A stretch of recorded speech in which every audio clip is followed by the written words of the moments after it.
I hail from a family that was quite affluent. No sense in beating around the bush, truly wealthy. My dad climbed the corporate ladder to become the CEO of a steel company, while my mom dedicated her career to medicine. Academically, I shone brightly, nabbing a gold medal upon graduating high school and then breezing into the Institute of Mechanic-Cavalry Engineering. But there's more. Alongside my regular schooling, I also managed to complete a distance learning program at the music college's pop department and became proficient with the guitar. Who am I kidding? I was excellent at it. I composed songs and penned lyrics, rocking out with a band at various gigs, from school events to the lively city promenades. At a certain point, I stood at a crossroads, torn between the allure of engineering and the siren call of music. During my junior year at the Institute, some fellow musicians invited me to perform at dance nights in the local park. Since it was summer break, I jumped at the opportunity. It turned out to be an exhilarating and lucrative way to pass those lazy summer evenings. I practiced with them for a few days, and by the weekend, I was already participating in a dance program. One pleasant summer evening, she caught my eye and vanished. A tall, slim blonde with striking brown eyes. Despite her hair being white, she didn't appear unintelligent. That was my instant conclusion, at least. By then, I had endured a lengthy and challenging life, gaining significant knowledge about beer and women in my 20s, or so I believed. To be honest, I hadn't encountered any experiences with our genderqueer counterparts until that moment. Not that I was flawed in any way, quite the opposite, possessing a good-looking face, height, and physique. As my mother used to say, I resembled my father, although my father himself believed I took more after my mother. Unfortunately, things didn't quite work out, and butterflies in the form of girls never gravitated towards me. But then I glimpsed her and disappeared. This fateful blonde arrived with her companions to the dance and similarly departed without a partner. That offered a glimmer of hope to me.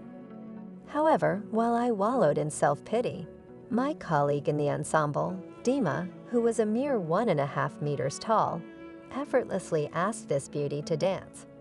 And just like that, she became his girlfriend.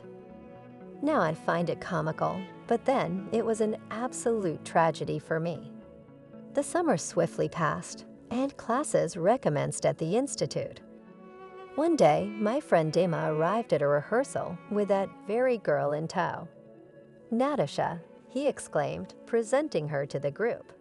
"This is my soon-to-be wife. We just submitted our application at the registry office today." The whole group erupted into congratulations and pats on Dima's back.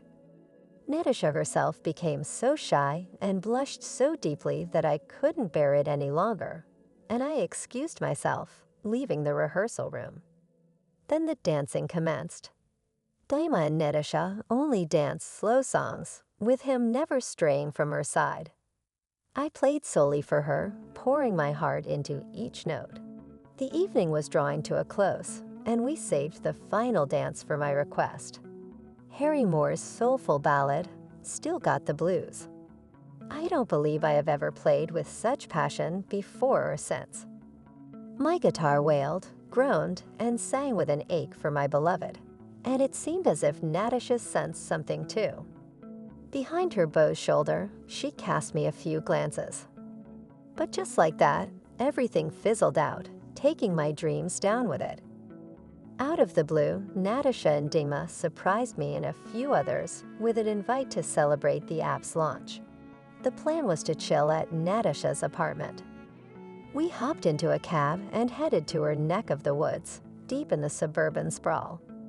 Before long, it dawned on us that one bottle of cognac wasn't gonna cut it for the night. So Dima and his buddies darted off to a 24-hour store to stock up. Meanwhile, Natasha and I were handed the task of setting up the spread. Now she lived on the 7th floor, but guess what? The elevator was out of commission. So up we went, tackling the stairs step by step. Natasha took the lead, while I trailed a couple of steps behind. Huffing and puffing by the 5th floor, it hit me. I had to seize the moment. It was now or never. "Natasha," I called out. She halted and turned towards me. "Yura?" she questioned. "Natasha," I persisted. "You can have any opinion of me, but my love for you is unwavering." It sprouted the moment I witnessed you gracefully dancing in the park during that summer. She gazed at me in silence. The entryway was shrouded in darkness, concealing her eyes' expression from my sight. "Why didn't you utter a word? Why didn't you approach me?" Her voice echoed melodiously in my ears. "I noticed you as well. And I felt." She left her sentence unfinished. Minutes passed as we stood in silence. "I apologize if I hurt you," I stammered, realizing the belated timing of my love confession. "Hurry up, or we won't have ample time to set the table." Natasha spun around and resumed her ascent up the stairs. The soiree progressed fleetingly. Natasha's parents arrived, and we commenced preparations to depart for our respective homes. Dima pecked his bride on the cheek, bid farewell to his future father-in-law with a firm handshake, and we made our way to the entrance. "What do you think of my girl?" he inquired, cigarette in mouth. The lads began sharing their thoughts, erroneously praising his selection, while I wordlessly descended the staircase. This conversation displeased me, and Dimkin's smug countenance caused me considerable irritation. I ambled back home as September was tapering off. The trees almost bare, with a golden flurry swirling around the dimly lit street at night. A gentle autumn drizzle cascaded down. Pulling up my collar, I trudged past somber, shadow-laced buildings, aware of my fleeting chances. My heart was heavy. I had spoken my truth, yet it had landed with no effect on her. The haunting refrain in my mind was a resounding "too late." As time meandered through the rainy fall, each dawn edged closer to the day Natasha would wed her fiancé.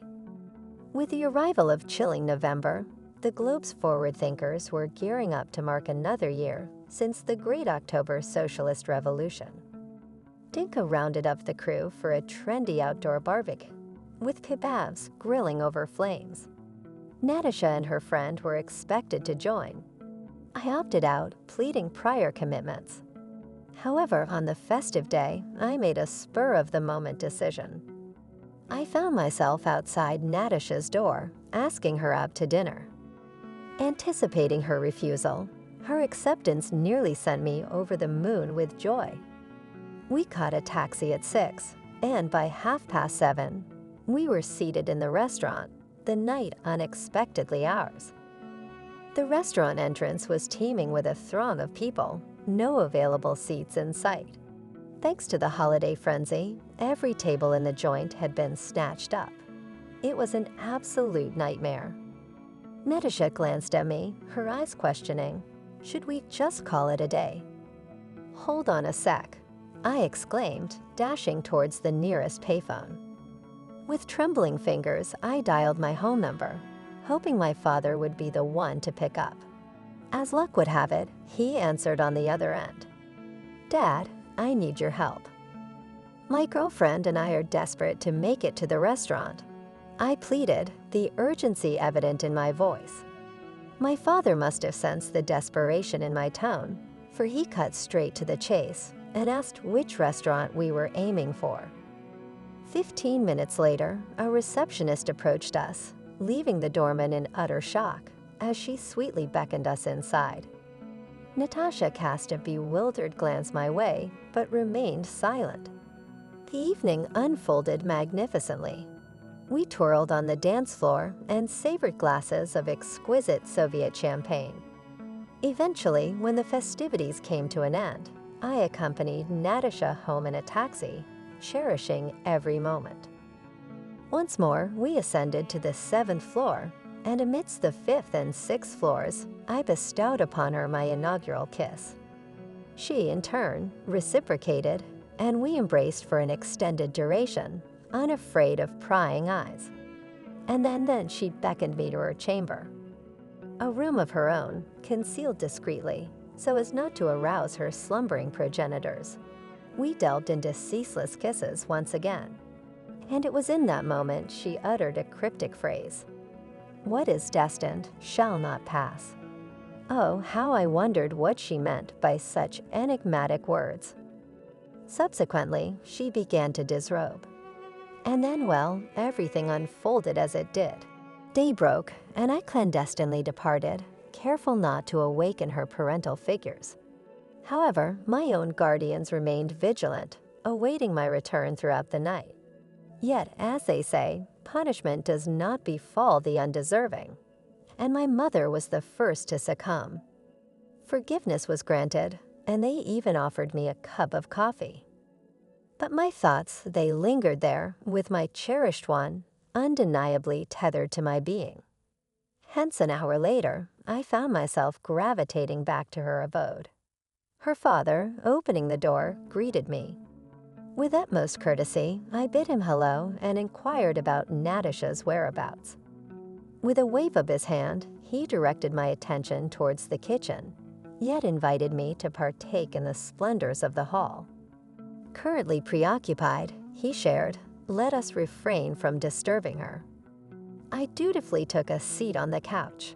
Suddenly, the door violently shut, and I witnessed Dimka, his face flushed, hastily emerge from the kitchen and slam the front door shut without uttering a farewell.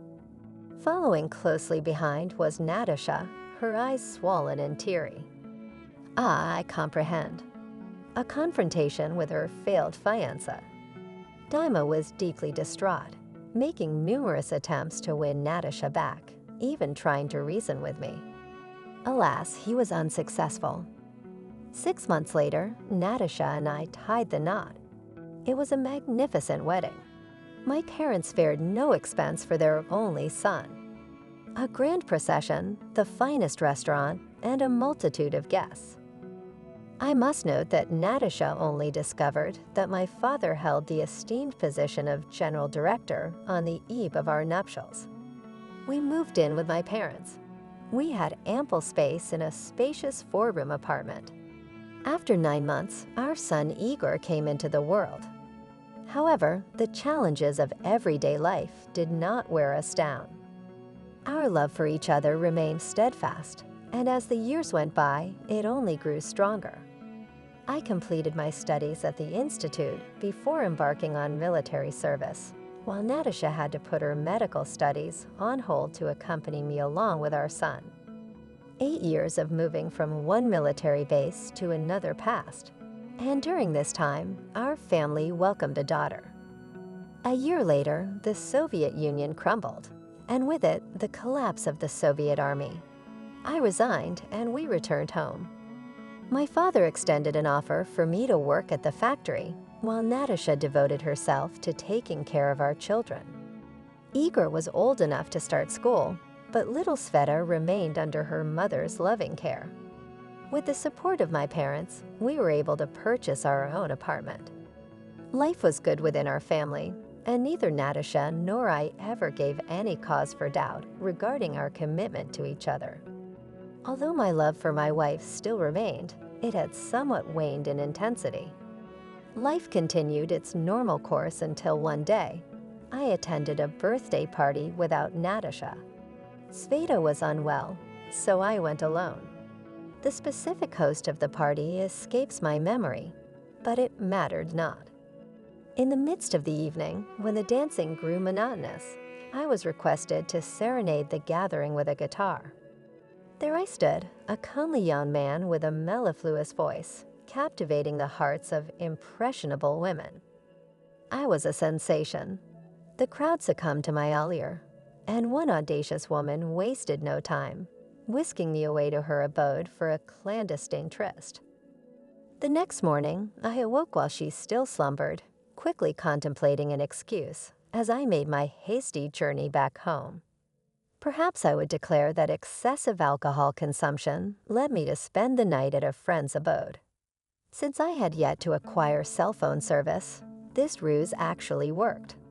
I felt overwhelmingly ashamed before my wife, yet I found myself oddly enthralled by the experience. It was at that precise moment that my captivating odyssey through the realm of other women's affections began. Oh no, I still adored my wife. Never once did the thought of leaving her cross my mind. She was my anchor, my stable force. Within the confines of our home, I was the epitome of a devoted husband and father. My family always took precedence. However, outside in the chaotic concrete jungle, I transformed into a predator, a captor of fleeting moments. I embodied the alpha male. Opportunities for conquest were plentiful. Divorcees, married individuals, young and old, they were all fair game. I pursued women with a skill akin to a masterful surgeon. As time went on, a certain sense of gratification accompanied my endeavors. I grew discerning, no longer willing to engage with just anyone. I reveled in my triumphs over the weaker sex, fully confident that my actions remained concealed from my wife. I refrained from building lasting relationships with my conquests. A mere dalliance or two, and then it was time to bid adieu. This became my golden rule. Once a mistress's abode welcomed my slippers and toothbrush, I promptly made my exit, fully aware that prolonging my stay was a perilous game. I could easily be ensnared. And yet, as they say, not every day is filled with unadulterated bliss. Sooner or later, it all comes to an end. Years rolled by, and I found myself often clocking in extra hours, supposedly on business jaunts. Perhaps my wife had her suspicions, yet she remained mute, whilst I got thoroughly distracted. In the 17th autumn of our union, I found myself ensnared anew. This latest affair, another dalliance, lingered for 3 months before I acknowledged it was time to sever ties. To be frank, by then the hedonistic lifestyle had lost its allure, and I resolved to retire from my role as a serial womanizer. At the age of 37, with Natasha merely a year younger, I was already ensconced as the first deputy general and a partner in the firm, courtesy of it being my father's enterprise. Meanwhile, Natasha had achieved her ambition of becoming a pediatrician, having successfully completed her medical studies. After disclosing to my spouse the existence of my significant other, I proceeded to my paramour's abode to terminate our relationship.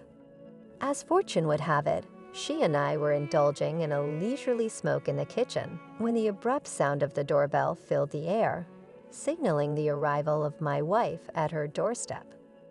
It transpired that the neighbor of my lover had familiarity with both Natasha and myself. She took it upon herself to enlighten my wife regarding my escapades. Astonishingly, Natasha possessed intimate knowledge of my dwelling, place of employment, and even the identity of my mistress. I must admit, I was fraught with trepidation over the potential for a scandal to ensue. My mistress recoiled in shock, while Natasha maintained an air of tranquility. I stammered incomprehensibly, desperately attempting to articulate a defense such as, "This is not what it appears to be." Yet my wife remained impassive, steadfastly gazing at me, her eyes brimming with profound anguish. I felt as if the ground beneath me threatened to give way, so overpowering was the sorrow evident in her gaze. With little ado, Natasha silently pivoted and exited the apartment. Driven by a sense of urgency, I dashed after her, only to discover that she had vanished into thin air, likely departing in the same cab that had brought her. Half an hour elapsed before I reached the solace of my own home. Ensconced in slumber were our children. In the kitchen, Natasha sat hunched over the table, her countenance buried in her hands. Positioned before her was an empty vessel that once housed sleeping pills. Without hesitation, I promptly summoned an ambulance. Natasha's life had been spared. The doctor confided that if we had tarried just a bit longer, the outcome would have been dire. Throughout her ordeal in the ICU, I stayed by her side. After a fortnight, she was released. She was noticeably transformed, especially her eyes. Hardly speaking to me, her conversation was limited to business matters. Deep down, I knew she would never forgive me. Oddly, my betrayal had an impact on her appearance. She had slimmed down and somehow looked even more striking. There were no arguments or dramatic outbursts. She never once mentioned my betrayal. It was as if I didn't exist to her. She endured my presence solely because of the kids. Any semblance of intimacy was entirely off the table. We slept in separate quarters. I was willing to bend over backwards to make things right, but Natasha wasn't having it. And so we merely coexisted for over 5 years. The kids had grown. Igor was pursuing his studies at the Academy of the Ministry of Internal Affairs, while Sveta was wrapping up the 8th grade. One day, it dawned on me that my wife was seeing someone else. How did I figure it out? It's somewhat tricky to describe. She had become distant, often lost in her own thoughts, smiling for no apparent reason. That's the telltale sign of a woman smitten by love. Believe me, I would know with my past escapades. I didn't try to pry or question her. After all, I had no moral ground to stand on, given I had been a scoundrel and a betrayer myself.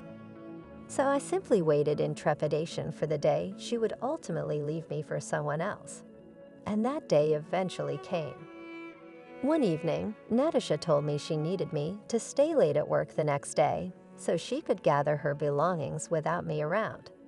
She didn't elaborate on who she was leaving for, and I didn't muster the courage to ask. There were no justifications from her end. She plainly expressed she didn't want to see me anymore. I had steeled myself for this moment. I laid it all out for the kids, sparing them the gritty details. Sveta was heartbroken. They don't want to stay with me. So you'll have company. Farewell. The front door banged shut, leaving me without my wife. I was so despondent, I bit the edge of the blanket to stifle my cries of anguish. Words can't even begin to capture my turmoil. I had messed up, big time. I had shattered my family, my wife, my kids, and worst of all, myself. My life split into a before and after. The after, though, wasn't really living. It was just going through the motions. I put on a facade of normalcy. Went to my job, chatted with people, yet nothing registered in my mind. Half a year zoomed by just like that. One afternoon, I caught sight of Natasha with her new spouse, a bland, overweight fellow, noticeably younger than her. They were enjoying a leisurely chat at a cafe table. Witnessing their joyful expressions turned my stomach. My heart throbbed painfully, and my vision blurred. Was it jealousy gnawing at me? Absolutely not. Yet all I could do was stand on the sidelines, helpless and in despair. That night, I drank myself into oblivion, and my son had to call an ambulance. During my hospital stay, Sveta moved in with my mother. She mentioned that my mom's husband is quite affluent, and they're planning to head off to Spain soon. He owns a beachfront villa there, and they'll be spending the summer basking by the ocean. I found great joy in my heart for my beloved wife as she embarked on her new journey with her new spouse. Meanwhile, I was discharged from the hospital and continued to exist in this world. Whispers reached my ears, hinting at Natasha's plans to draft divorce papers and set off on a journey overseas with her beloved. Eventually, her attorney approached me, and without perusing the content, I went ahead and signed all the necessary documents. I had no need for anything else. All I desired was for my life to end swiftly. My parents attempted to offer their support, albeit in their own flawed way. Our children resided with me, and one day Sveta informed me that our mother would be departing on the morrow, prompting her to make arrangements to bid her farewell. On the other hand, Igor vehemently resisted, unwilling to accept our mother's decision and passing judgment upon her. Even though I exerted all my efforts to change his mind, it proved to be in vain. In the early hours of the day, a stunning ebony automobile pulled up gracefully to our driveway, and a sophisticated and exquisite lady, my former spouse, emerged. With a warm embrace, she bid farewell to her daughter before settling into the plush seats at the rear of the vehicle. As the car departed, an immense wave of anguish engulfed me. The weight of it all became unbearable, prompting me to hastily summon a cab and make my way to the airport. A realization struck me like a bolt of lightning. This would be the last time I would lay eyes upon Natasha. The prospect of losing her, the one I loved but had foolishly pushed away, was infinitely more terrifying than facing death itself. Gazing upon Natasha one final time became my soul's desperate desire. I observed as Natasha bid adieu to her daughter, a palpable sadness etched upon her countenance. Though reluctant to leave, she summoned her inner strength and even managed to muster a faint smile. Tears streamed down Sveda's face as they shared a tearful embrace. After the poignant farewell, Natasha and her husband embarked on their journey towards the departure terminal. That's all there was to it. Strangely, there was even a glimmer of relief that washed over me. I truly wished my beloved nothing but happiness. Well, I had already made up my mind, no turning back now. I steered clear of Sveta, hopped into a cab, and headed straight for home. Along the way, I made a pit stop at a nearby store, picking up a couple of bottles of whiskey. Later, I swung by the pharmacy and snagged 2 packs of sleeping pills. It was the same brand as before. 2 packs should suffice, or so I hoped. Maybe it was cowardice, maybe not, but I yearned to make a swift exit. No need to burden the kids and parents with my misery and tears. I reckon there was still a glimmer of masculinity left rattling around within me. It was crystal clear that I fully comprehended the gravity of my actions, and I had already passed judgment upon myself. The dwelling was silent. Evidently, Sveta had not yet arrived. Without removing my garments, I entered the kitchen. I needed to act swiftly and depart the apartment punctually so as not to startle the youngster. Fetching a glass, I resolved to commence with a drink to bolster my resolve. What rationale did I have for trepidation? I had already uncorked the bottle and poured a generous portion when Natasha's voice reverberated from behind. "Could you fetch me one too?" Well, I must be experiencing illusions. I ruminated silently, turning to face her. Natasha stood in the entrance, surveying me with a sorrowful grin. I couldn't do it. It was beyond my capabilities. Perhaps I am a buffoon, but my affection for you persists. One cannot control the matters of the heart.